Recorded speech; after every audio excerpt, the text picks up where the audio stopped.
Magluto tayo ng ginataang langka, langkang gulay. Dilis ang ating ilalagay. Kaya palutungin muna natin yung dilis. Salin muna natin.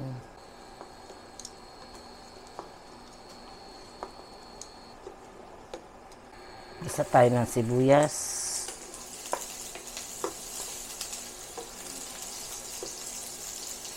Sunod natin ang bawang.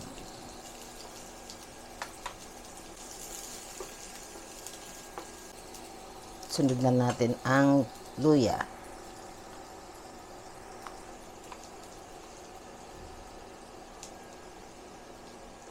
Yan.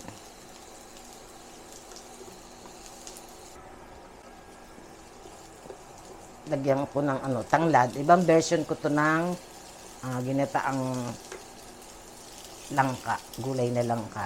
Yan. Sunod na natin yung ating langka.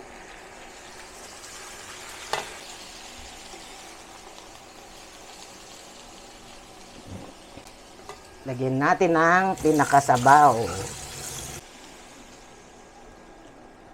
Lagyan natin ng sabaw hanggang sa lumambot. Yan. Tapos, lagyan natin ng asin. Asin ang nilalagay ko. Yung iba alamang, pero ako asin. Kasi walang alamang. Ganun lang yun. Sarap naman. Takpan natin hanggang sa lumambot yung ating gulay. Ayan. Lagyan natin ng konting alamang. Kasi itong alamang na to, luto na to,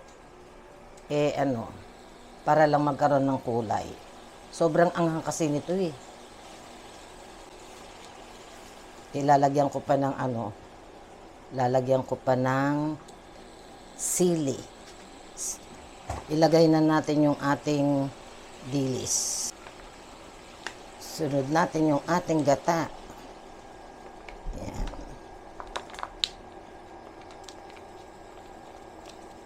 Sunod natin yung sili. Siling panigang. Yan. Hintayin natin kumulo. Yan, tikman natin. Tikman natin.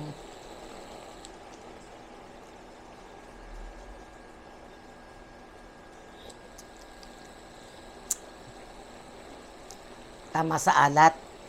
Super anghang lang. Pero kaya yan. Kakayanin. Yan. Siguro luto na. Kain na po tayo. Yan. Luto na yung ating ginataang langkang gulay. Yan. Meron tayo ditong chicharon. Chicharon.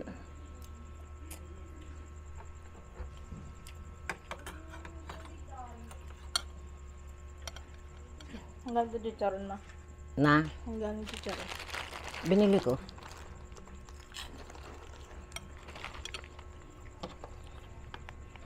Ganyan ang gusto kong chicharon. Hindi mataba. Taba ko dyan. Ah.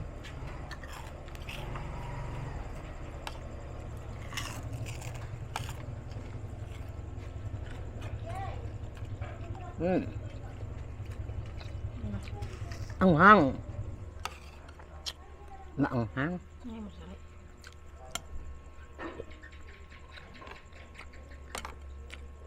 Hindi ka pa si sumabay eh. Hindi pa ako maligo ma. Grabe itong si Chris. Harap lang sa camera.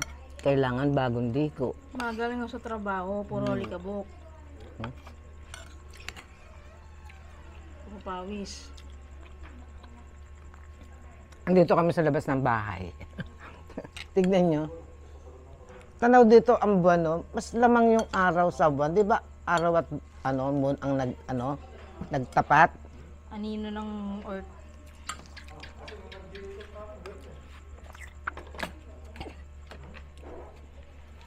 Buti di mo nalagyan chicharon to. Ha? Takpan mo na. Alin? Masarap ang luto ko nga, ang sabi ko maanghang. Mm.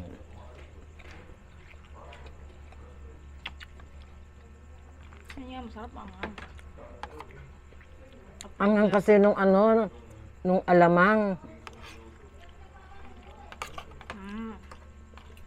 Sarap. Si Chris, kayang-kaya yan eh. Matakot sa anghang.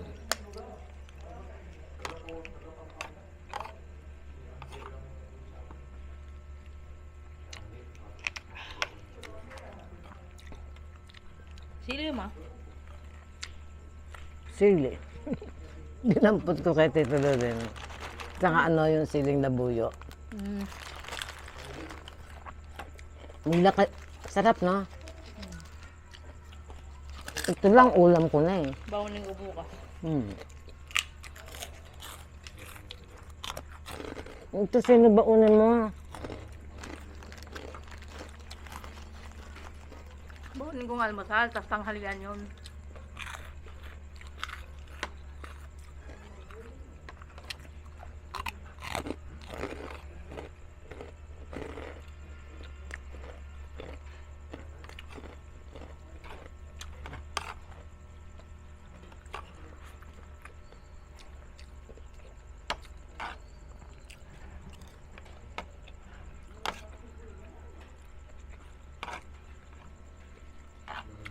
Kung pala nakasama ko kay Ate Santa, 3 araw sila sa Baguio. So, Sudes? mm Lionel? Susan nga, sabi niya, masarap pumunta doon, wala lang gagawin kundi kumain matulog. Malamig pa. Malamig. Ay, hindi rin. Kasi pag summer, di naman din ganun kano, di ba? Lamig Pero sa din. gabi. Kahit summer, malamig.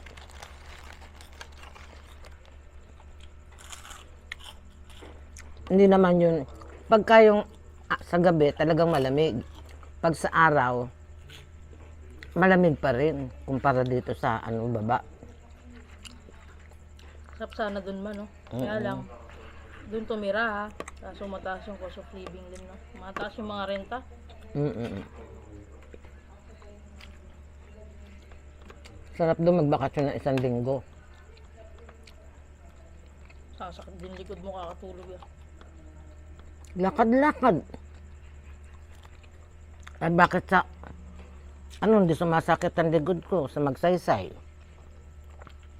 Pag umaga, pabalik-balik ako dun sa garahe. Naglalakad. Siyempre, maaga ako nagigising dahil matanda na ako, ne. Gagawin ko, magwo-walking-walking ako dun sa garahe.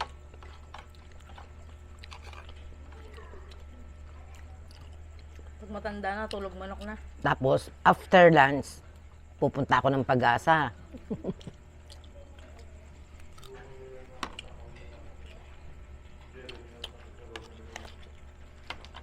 Sarap. Nakikipagkape ka kaya, Tester. Mm.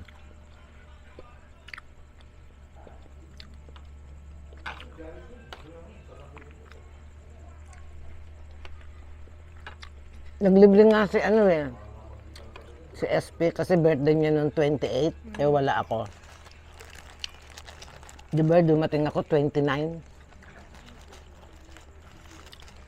Sabi ko, "Uy, mag-blowout ka naman dyan. Ako lang dapat." Ilan yung pinabili niyang 8. Walo. 2 lamesa sila eh. Walong ano nga. 8 Coke. Tsaka tinapay. Mura siguro patapos na yun. Patatas. Ewan ko. Hindi ako nagtanong eh. Patapos din.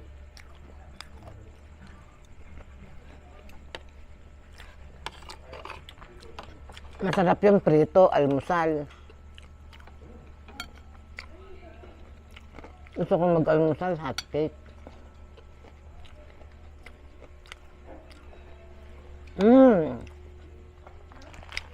Kaya lang, pag dumating ka, magandang i-video, yung hotcake, almusal, no? Diba? Ano masal? Hotcake. Luto ko nga yung hotcake sa magsaysay. Pinapaluto ni Susan nung kailan yun, tinamad ako eh. Ibibidyo ko.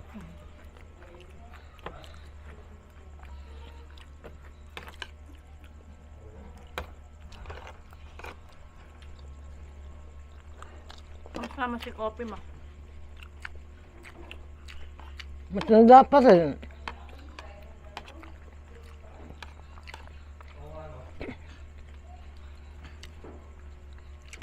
Yung isang araw, sabi ni Inyakan, Tita Tess, kiss mo. Ayoko nga. Baho-baho. Dati talaga nga bulin ko ng taulon, no? Hindi na madandan eh. Parang uubuin ako sa ano, anghang.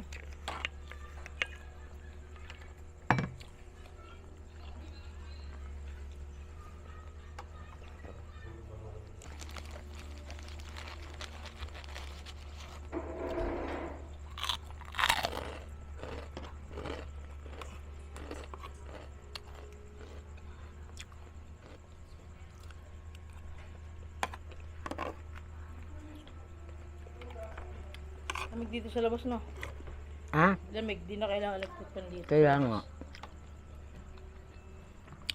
Sabi nga ni Maylin, kung may ano lang papag dyan, ate Tess, sabi niya sa akin, doon kita patulogin sa ano niya, wala daw yung anak. Sabi ko, wala daw tao doon. Walang tao eh, ano, andyan yung mga anak mo. Baka hindi naglalagay. Ha? Hindi siguro naglalagay. Nag-aaral. Ang sarap talaga. Ang tagal natin din nakaulam ng ganito eh. Saka yung kamansik. Sabi nila ito, palengke ng dinala pa yan. Kamanse. Yan. Kamanse. Yan. Alin? Ito nga kamanse. Ay, kamanse. Langka. Oh, doon sa likod ni Rodel. Magkano yung isang bar? 50. Dalawang bar yan. Isa lang. Ah, isang bar. Ang dami na pala. Kaya isa lang. Sakto lang din yung isang gala na ganun. Meron ngang ano, yung ano, tawag to. Ano yung parang sintas na sapatos? Babao, yung babao. Yung baba. Tapos yung ano, Kapag yung kamote. excuse me, busog na ako. Saka yung ganyang kahaba na ano, oh, 4 na piraso, 70 pesos. Yung bunga ng malunggay, 70 pesos yun, bunga ng malunggay. 4 na piraso lang. Sabi ko, tapos ako lang kakain, di na ako bumili. Buti sana kung pagbibilin ako ng 1 piraso, pwede yun pagpuputol-putulin. Tapos samahan ko ng ano. Wala kasing kakain eh, ako lang. Oh.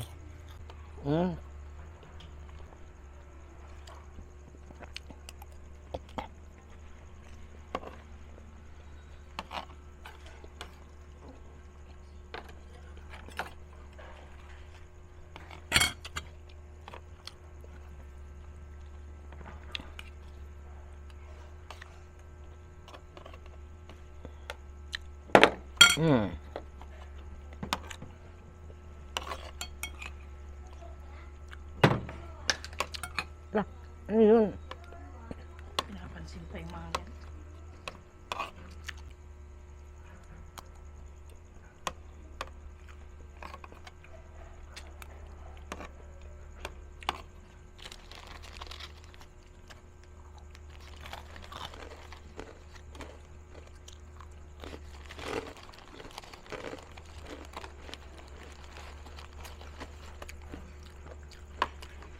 Palengke, 150 to.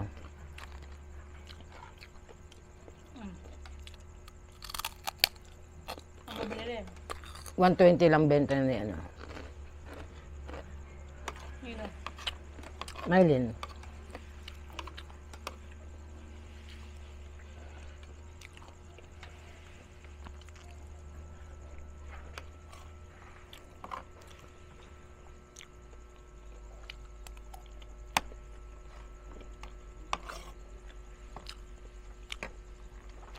Nag-ano na siya, nagdadala na siya doon ng pagkain. Saan? Yung sa baba.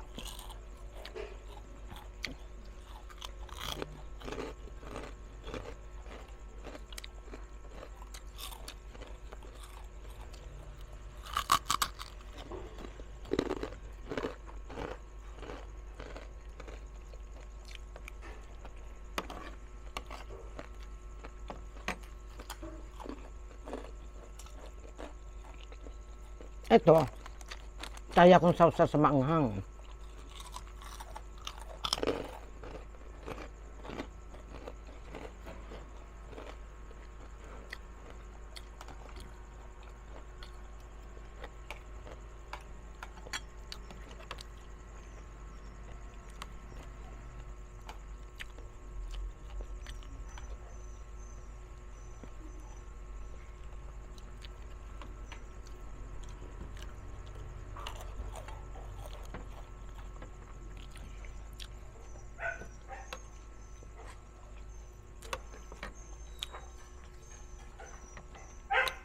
Hanap sana akong tapetitin eh.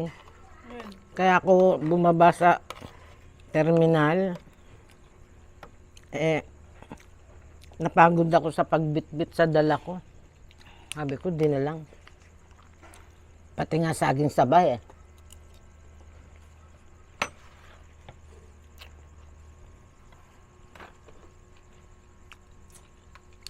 Ako na.